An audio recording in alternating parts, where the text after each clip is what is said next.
तस्वीरें आप दर्शकों को दिखा रहे हैं, बहुत ही शानदार तस्वीरें दर्शकों को घर बैठे आप दिखा रहे हैं राम मंदिर की। लेकिन आपसे ही समझना चाहेंगे, चूंकि अब वहां मौजूद हैं, गर्भगृह की छत का काम चल रहा है, साथ ही आपने बताया कि मूर्तियों का काम बारीक है, उसमें भी अभी वक्त लगेगा।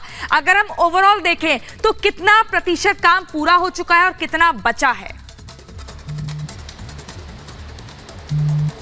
देखिए प्रियंका, ये जानकारी दर्शकों के लिए, श्रद्धालुओं के लिए बहुत ज़रूरी है कि जो मंदिर का निर्माण कार्य है जिसको लेकर के तय तारीख दे दी गई है 2024 जनवरी की, उसके पहले टास्क है ट्रस्ट के सामने कि वो इसको पूरा करें। और देखिए यही वो जगह है जहां पर प्रधानमंत्री मोदी ने शिला पूजन किया था। इसके बाद से यही वो जगह है जहां पे भगवान रामलला को विराजमान किया जाएगा। जो शिलाएं खास तौर पर नेपाल से मंगवाई गई थी उनको प्रतिमाओं का रूप देने का काम लगातार चल रहा है। 70% काम पूरा हो गया है। ये ट्रस्ट की अपनी ओर से औपचारिक बयान है, आधिकारिक बयान है।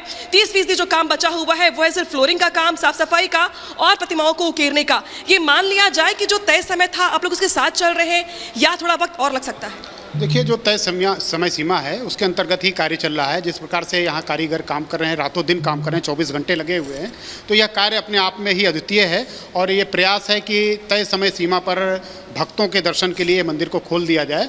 और अभी तक ये प्रयास है कि अक्टूबर से लेकर दिसंबर तक गर्भगृह बनकर तैयार हो जाए और उसके बाद जनवरी माह में 14 जनवरी से लेकर 25 या 24 जनवरी तक हम मानकर चल रहे हैं, उस बीच में कोई तिथि होगी जिसमें रामलला अपने स्थान पर विराजमान होंगे। प्रतिमाएं जो उकेरी जा रही है नेपाल से मंगवाई गई शिलाओं के जरिए, उनका काम कितना पूरा हो? देखिए, अभी 3 शिलाओं पर काम चल रहा है। एक राजस्थान जयपुर की शिला है और दूसरी जो 2 शिलाएं हैं वो कर्नाटक की हैं। इन 3 शिलाओं पर मंदिर के जो रामलला जो विराजमान होंगे 5 फुट के बालक के रूप में, उन पर नक्काशी का काम चल रहा है। और यह बनने के उपरांत, निर्माण होने के बाद उसको तीर्थ क्षेत्र ट्रस्ट ये तय करेगा कौन सी मूर्ति यहाँ पर स्थापित की जाए।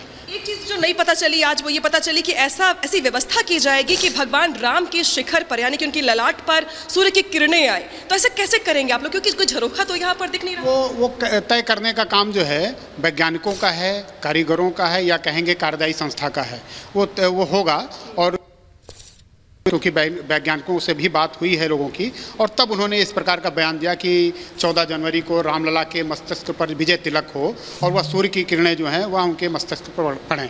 तो ये सिर्फ 14 जनवरी को ही होगा या फिर आम दिनों में भी लोग जब जो समय है या जो कैलकुलेट करेंगे वो कि किस दिन इस प्रकार का हो सकता है, तो पूरी सारी वैज्ञानिक पद्धति है, उसमें तो मुझे अधिक बिल्कुल अनामिका, तय समय पर काम पूरा होगा ये तय माना जा रहा है। फिलहाल आप बनी रही हमारे साथ में, लेकिन आपको बता